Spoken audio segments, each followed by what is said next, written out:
This prana mantra, Namaste Saraswati Devi, that when the movement started, we didn't have a personal prana mantra for Prabhupada. A standardized prana mantra, Namo Vishnu Padaya, and so forth. And that Prabhupada gave us this prana mantra later, I don't know when, maybe 1971 or 2 or so. It wasn't there when I joined. And so it reveals his own mind, because usually they'll be written by disciples to glorify their spiritual master, but Prabhupada's telling us in his prana mantra what's in his mind and heart, what his mission is. And what's today? Yeah, today is Monday. So Monday, what they had this really nice arrangement with the Prabhupada movie at the Rath Yatra, and they allowed them to show the movie 3 times a day. Oh, okay. So I got to see it again for the 3rd time. And right in the beginning, Prabhupada said, I want to find out exactly what he said. But it quotes, or it was a word like that too. More than expose, it was more like defeat, destroy, materialistic civilization. I want to create a revolution. I think he might have said a revolution in consciousness and to destroy materialistic civilization. So in this prayer, we also get a glimpse. Namaste Saraswati Devi. I offer my obeisances to Saraswati Devi, the servant of Saraswati. It's not Saraswati Devi, was that would be the goddess Saraswati. Saraswati Devi, servant of Srila Bhakti Siddhanta. So, first, what's Prabhupada saying? Who am I? What's my identity? Servant of my spiritual master. So you start there. You're offering obeisances. You're offering obeisances to me, but my identity is the servant of my guru. So you're offering obeisances to one who's a servant of his guru. That's nice, right? So that's, stay humble. Namaste Saraswati Devi, Gauravani Pracharine. So one who is Pracharine, speaking the words of Gauravani. So it's identifying himself, a preacher of the words of Gauravani, which of course means literally the words of Mahaprabhu, but also delivering the mercy of Mahaprabhu, and it also means I'm not making anything up. I'm a postman. I'm not another guru who's come with a new philosophy. I'm Gauravani. I'm delivering Gauravani. And there's nothing higher than Gauravani, because Mahaprabhu is giving the highest Siddhanta. So the mission in Kali Yuga is to give the highest truth to the most unqualified. So I'm a servant of Saraswati, and I'm also a servant of Mahaprabhu in delivering Gauravani Pracharine. And specifically, Nirvisesha Sunyavadi, Paschatya Dishatarine, Prabhupada's vision was that the world is enthralled in impersonalism and voidism, and that would include atheism. And science would also, even much of science, which the scientists don't outwardly state to be atheistic, their philosophies are atheistic. It's kind of a paradox. So I believe in God, but I believe in evolution. So sometimes scientists believe in things that don't support theistic ideas. So Prabhupada saw that the world was pretty much overcome by impersonal ideas of God or voidist ideas like Buddhist or atheistic scientists. And it's interesting because he didn't say, I've come to just, expose the materialists, come to expose the so-called spiritualists. The whole world was enamored by impersonalism. We're God, I'm God, you're God. Yes, and Indians are totally overcome by it. So that's Prabhupada's mission. Prabhupada once said, my mission is, how did he say it? Kind of like, I forget the word he used, but it'd be kind of like Krishna-itis. Like, I just want to get Krishna in everywhere, in everyone's blood, and you can't stop thinking about it, like a disease. That's kind of get Krishna into society. That's my mission. Get him in there. Let him purify. So, some people would say, in your books there's so much Krishna this, Krishna that, Krishna. And he said, yes, that's what we're trying to do. So.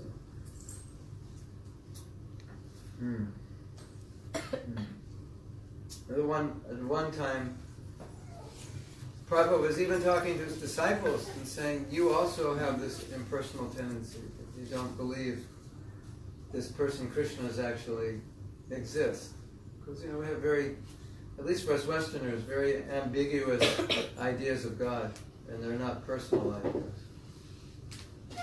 Or if they're personal, they're not really that fantastic and transcendental. So he's saying, so he once said, even though you were all raised as atheists, there is a God. So Prabhupada kind of saw us in that category of impersonalists and voidists, even though we were raised with some religion.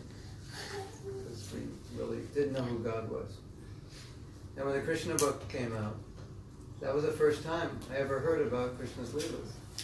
So we joined ISKCON not knowing Krishna's Leelas, unless Prabhupada told us that we didn't have any books with the Leelas, so we didn't know. So it may seem strange to you, but we didn't know what Krishna did. We just know what he said in Bhagavad Gita. That's how we became devotees. And then, very early in the movement, the Krishna book came out, and then all of a sudden there are like 90 stories about Krishna, in which maybe we heard 2 of those 90. Krishna passes urine when he's mad on someone's floor and steals butter. That's what we heard.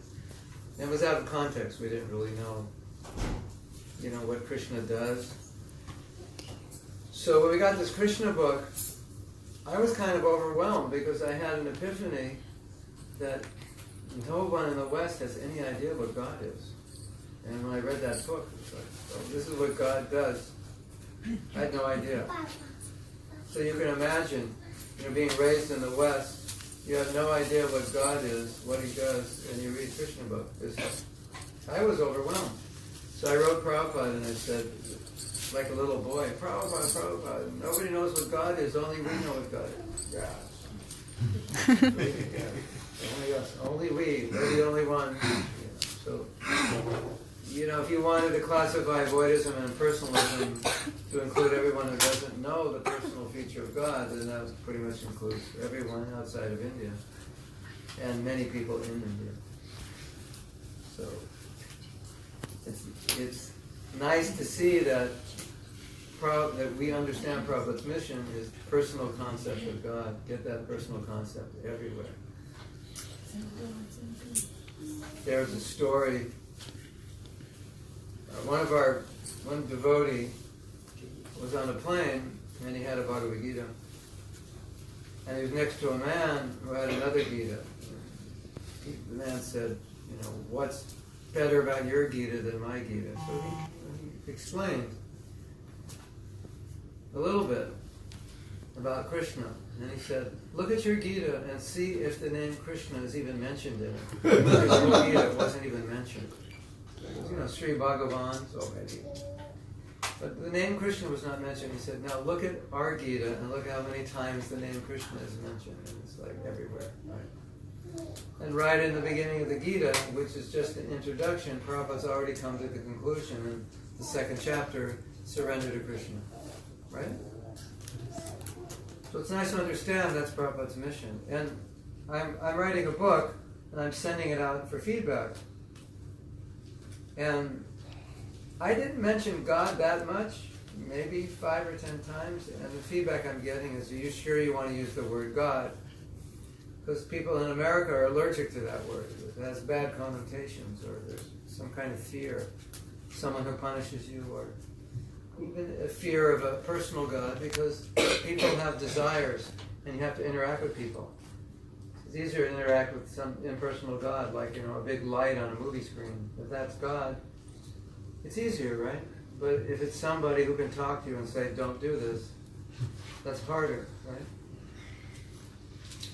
So the feedback I got was, be careful, because people are a little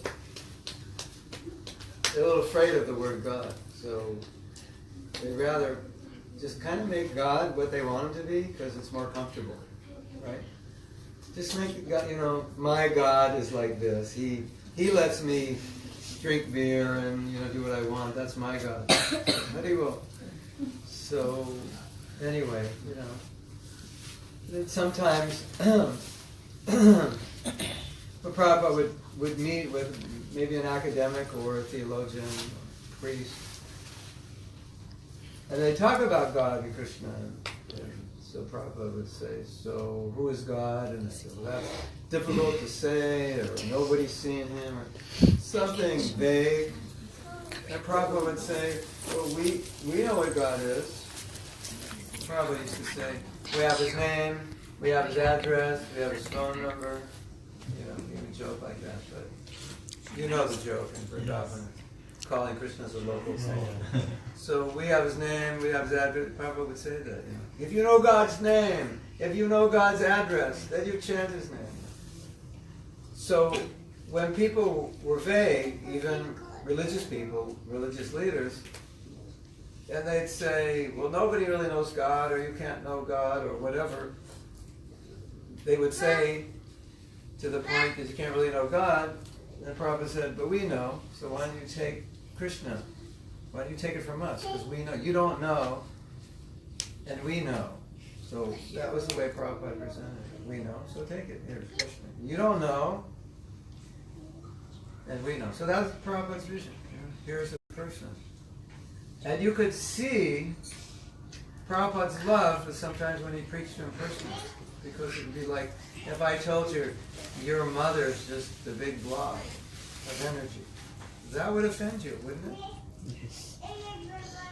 You say, no, my mother's very beautiful and she does this and that. No, she can't. She can't do that. That would be limiting her. I heard your mother's unlimited, and now you're telling me your mother is a person. That's limited. Your mother has no face. She has no arms. It's right there in the Upanishads. Prabhupada would be so angry because he would feel that people are offending Krishna. And you see sometimes. You become like a lion. You can't offend Krishna. You can't treat Krishna. So, personal. Krishna's a person. And Prabhupada came to establish Krishna as a person. That's his mission. Isn't that interesting? And that was my realization when I was 19 or 20 years old. I just turned 20 and the Krishna book came out. I was like, oh my God. I had no idea this is what God does. And I was just like shocked. I was so shocked I had to write Prabhupada a letter and tell him how excited I was. That nobody knows. And he just agreed with me. He said, yeah, nobody knows. Only we know.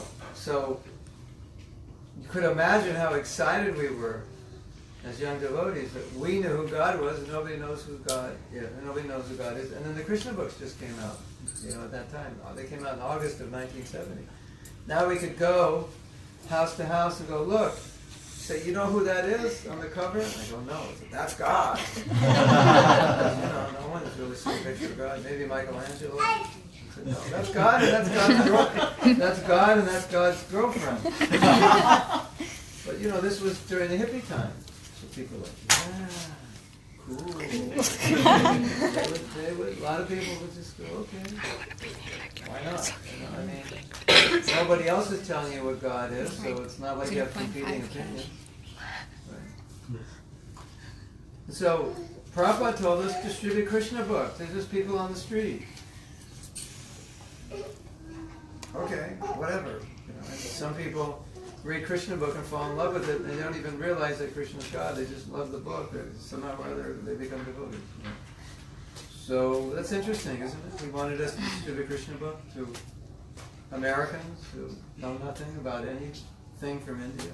Like, here, read this book, just off the street. Interesting. Okay. So now we'll chant the Pachitapta mantra and talk about that. Sri Krishna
Chaitanya Prabhu Nityananda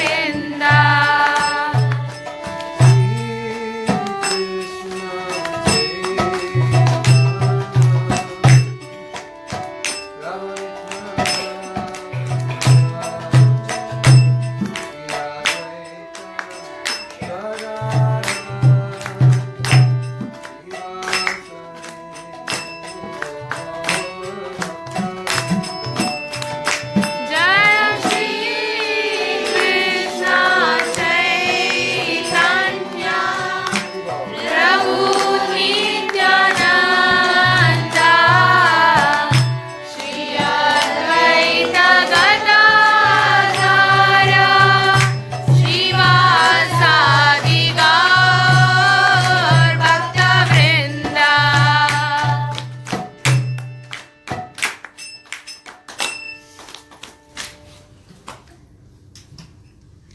Panchatattva. Prabhupada called this the Panchatattva Mahamantra. And it's not easy to chant without offense. So when you chant the Panchatattva Mahamantra, there is no offense. So any way you chant it is offenselessly.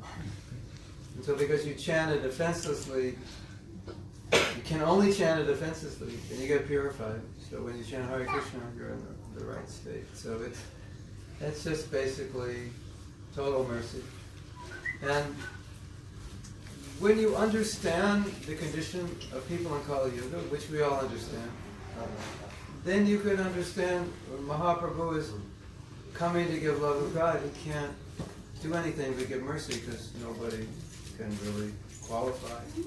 Like, let's say let's say I come here and I say I'm a Harvard professor, and we're inviting people from Dubai to come, and would you like to come and become a student in Harvard? And you say, well, I'm not really capable. That's one of the top schools in the world. Say, no, you just come. Like, you just come, no problem. So Mahaprabhu knows that nobody's qualified, so he has to do something. So he's just like, okay, chant this mantra and there's no offense. You guys are pretty useless otherwise. And there's pretty much no hope for you. So let me give you a mantra that'll like get you like in the right position so you can chant Hare Krishna, get some benefit from it. And other than that, there's not much you can do.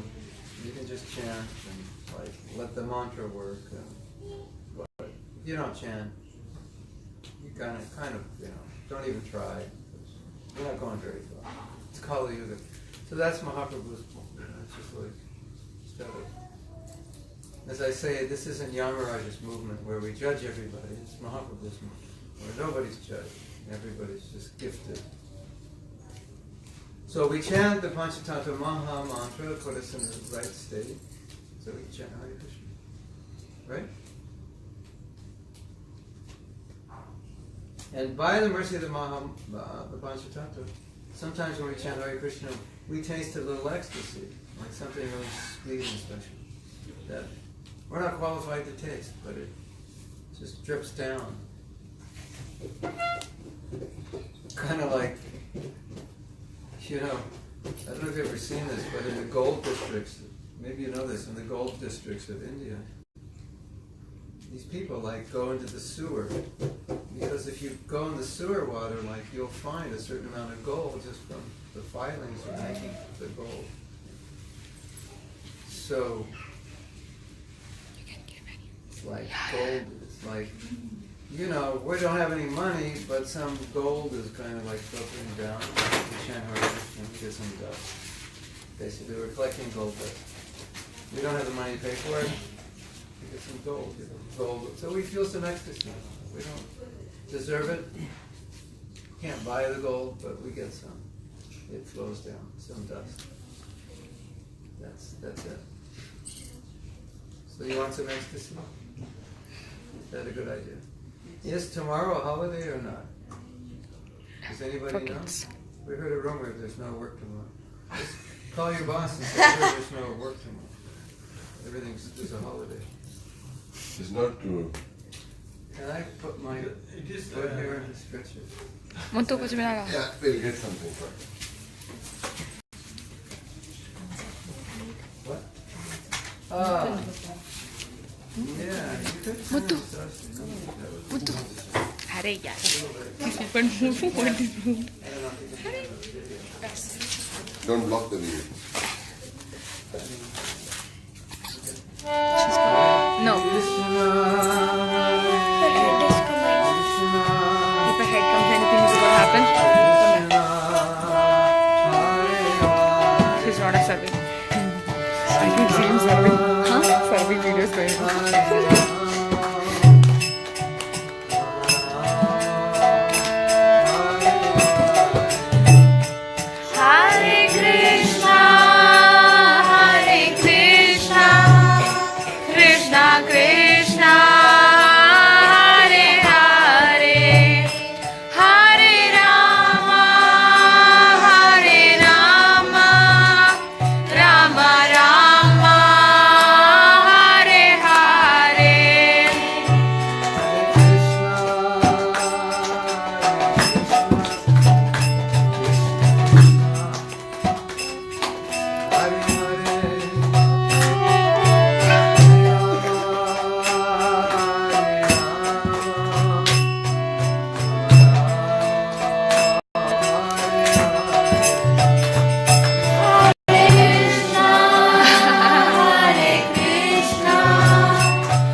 wants us to chant a song. It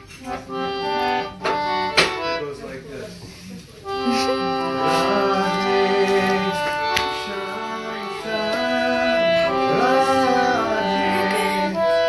Why cannot it click onto that?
hard to face another day.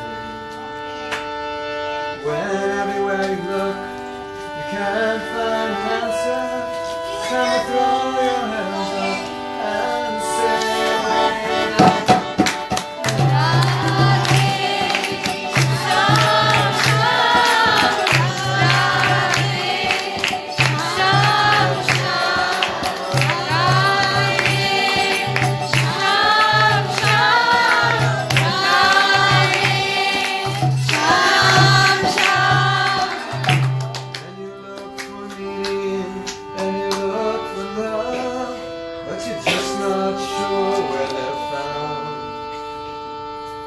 giving ear to your heart, turn your search within.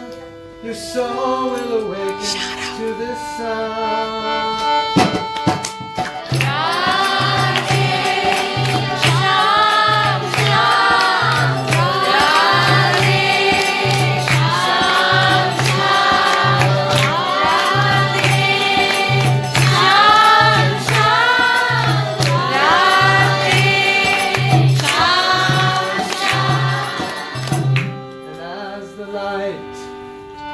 Enters your heart, your whole world will start to glow. And you look for your problems, but they're no longer there, because you've begun to know.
class, then there's a video.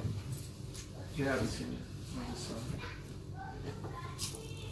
So, would you like just have questions and answers?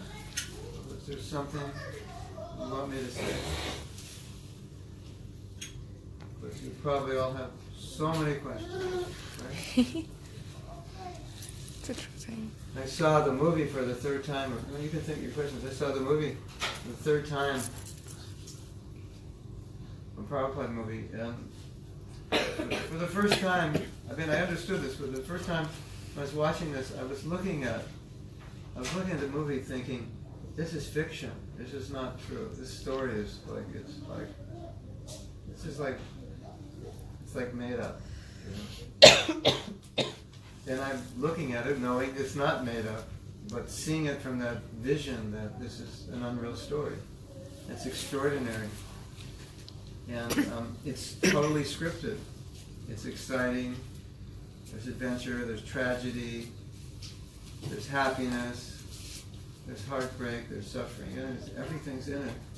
And it's just phenomenal what's happening. It's fiction because these are not ordinary events. So I'm watching it through that lens, seeing that, which is strange because I was there, so I know it was real. But looking at it from a distance of 40 years and through that movie, it's just that this is completely transcendental. This is totally arranged by Krishna. So I'm seeing through that lens, and then I'm seeing this situation, and I know the situation, but it's just the thoughts I've always had, the feelings I've always had are going deeper. There's a hippie movement, and there's Prabhupada, and those two things coincide, and it's never going to coincide again in the history of the planet. And when it coincided, it was like two chemicals that just exploded. And you see all these amazing things happening, and these people coming up 22 years old, meeting the Beatles, opening temples, going around, doing all this incredible stuff that people that age don't normally do. And I'm thinking, all these devotees, like who are they? Who are these people that, who is Shyama Sundar, gets it in Mukunda, and these people that, were the Prabhupada's right-hand man that came really in the movement and did all these amazing things. And where are they now? And so many of them just did their service, established something, and they're not around. And I'm just appreciating them so much, what they did. It's just, and appreciating the Krishna Shakti that was in them, that they got from Prabhupada, and how they took it because they were so surrendered, and they were able to do these amazing things, and how it was so phenomenal what they were doing. And then I'm watching all this, it's fiction, it's not really real, and then I'm thinking, oh my God, I was in that fiction, and I was just like, I was like, what are the chances of being in that? You're watching this thing that's phenomenal. And so many scenes in that movie, I was there, and I'm watching it like a third party, almost like, oh my God, look what Prabhupada's doing, and I was there, I saw that, I witnessed it. It was a very interesting perspective because, of course, I know I was there, and I've known I was there ever since I was there. But watching it this time, it had this impact on me. And I was thinking, I'm so fortunate. It's like I can't believe. And then the icing on the cake was, I'm in the movie, which is even more rare, because there are only like 6 or 7 of us. I'm like, that is amazing. Like, I'm in that movie which is immortalized, and I get to speak. It was like, so it was very emotional watching it this time. I was just like, at the end of the movie, I couldn't talk. I was just sitting there. And I was with like 10 other devotees, and they're waiting to go, and I couldn't even get up. I was appreciating so much what happened. And there's one thing I was also appreciating. As I said, we appreciate these things, but sometimes they just hit us. And it really, I was meditating on this struggle that Prabhupada was going through, and how sometimes we write off the struggle of a pure devotee by saying they're transcendental, so they don't feel anything. But the glory is that they feel it, but they don't waver. You have a body, if you're hungry, you feel it. You can tolerate it, but you feel it. You don't know where you're going to live tomorrow. You'll deal with it, but you feel some anxiety, obviously. So I think Prabhupada, there's a scene in the movie where he goes back to the dock to see when the next ship is going. He was like discouraged. Just like he didn't want to stay. And he was just going there just to see, like where's the fire escape? You get in the building, you just want to know, how do I get out in case there's a fire? So Prabhupada really was struggling. It really was difficult. But he had this amazing dedication, determination, and tolerance. And that's what I think we should appreciate. Otherwise we think, oh, it's transcendental. It didn't bother him. No, it was difficult. It was really difficult. And I don't know if anyone could have done it. And probably nobody could have. And that's probably why Krishna chose him and Bhaktisiddhanta chose him. Because that was no easy task. Just the pure physical task of just surviving in New York with nothing. What to speak of starting a movement. And I don't think anyone could have known how to deal with hippies and been that patient with them and that encouraging that he could have started a whole movement. And also, when the movement caught on, would have the vision of how to expand it and how to... Because the movement was always changing. And one thing I was telling the devotees that was so interesting, when you see Prabhupada, you see him in all these different scenarios, and he looks like he's been there 100 times. But a lot of those scenarios you're seeing in the movie, that's the first time Prabhupada was in that situation. He comes to the San Francisco airport in 1967. That's the first time he took an airplane. That was his first airport meeting. And he just comes out smiling, garland. And it looks like he's done it 100 times. But it's the first time, and you don't get the sense that that's the first time. And then there's another airport greeting, and there's like 300 of them. Well, that's the first time there's 300. Then there's the press. Well, that's the first time the press came to the... So there's so many scenarios that you're watching. You don't know they're the first time because it looks like Prabhupada does this every day. And so that means he's just adapting with everything as if he's done it his whole life. And it's so natural.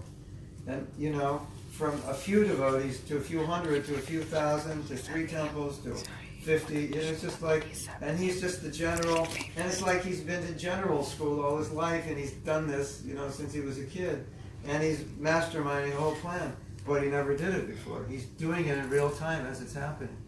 Isn't that interesting?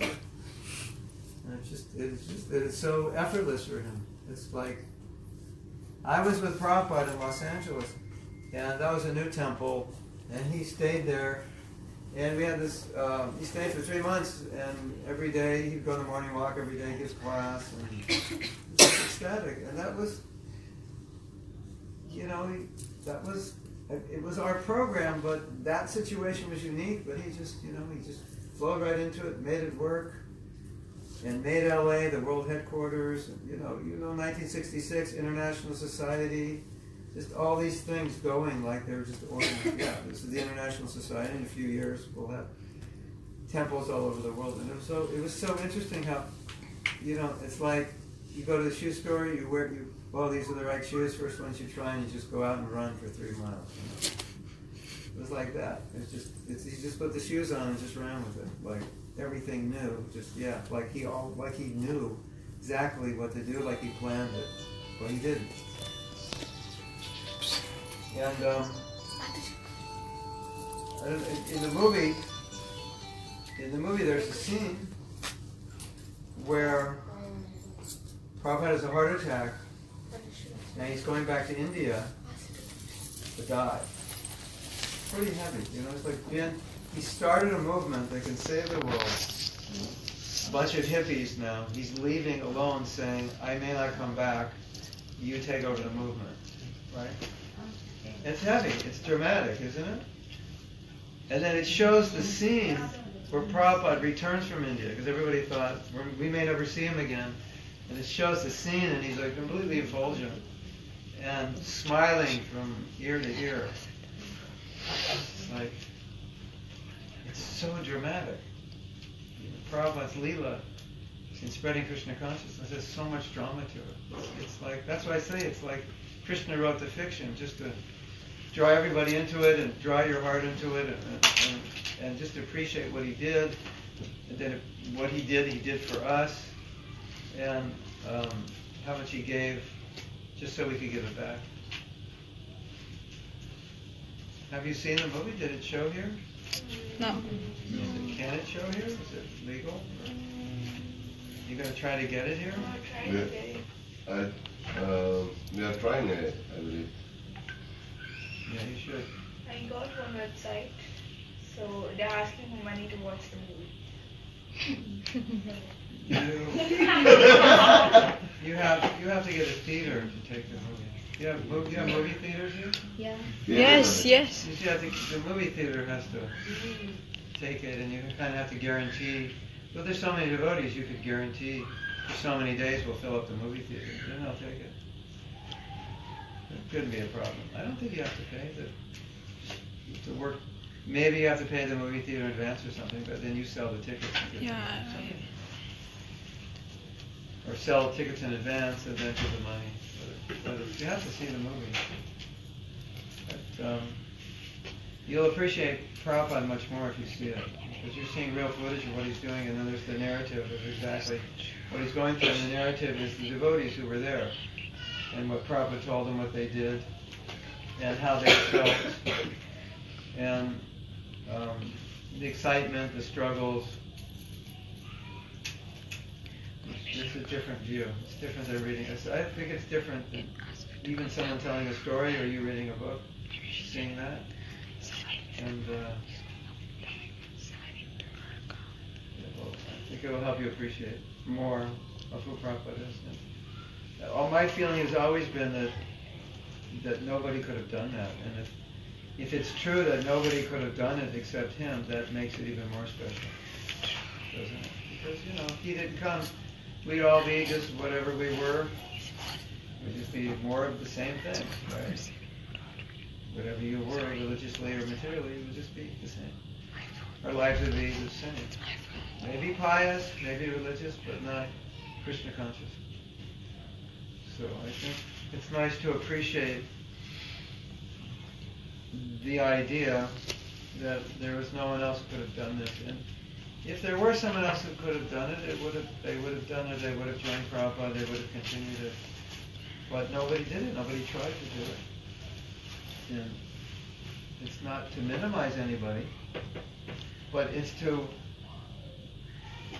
just show how special that person has to be who can do this, who go alone and start a movement. And when you see the beginning of the movie, it's like day after day of nothing going on, just desperation. And then at some point it breaks through, but before it broke through, Prabhupada got his manuscript stolen, it's just so dramatic, and then he's out on the street, nowhere to go. I mean, if you could actually do a movie of it, I think the audience would be like in tears. And I think the devotees would understand more deeply what he went through if you could dramatize it. So this is a documentary, it's not a drama. So you get some taste of it, of the struggle, the difficulty, and just you get that. You really start to feel the magnitude of what Prabhupada did. It shows that winter where Prabhupada was there, it was one of the worst storms. It was like 10 feet of snow or something incredible. Prabhupada's there, he's never saw snow, he's there alone in New York. I don't know how he's going to get money, trying to sell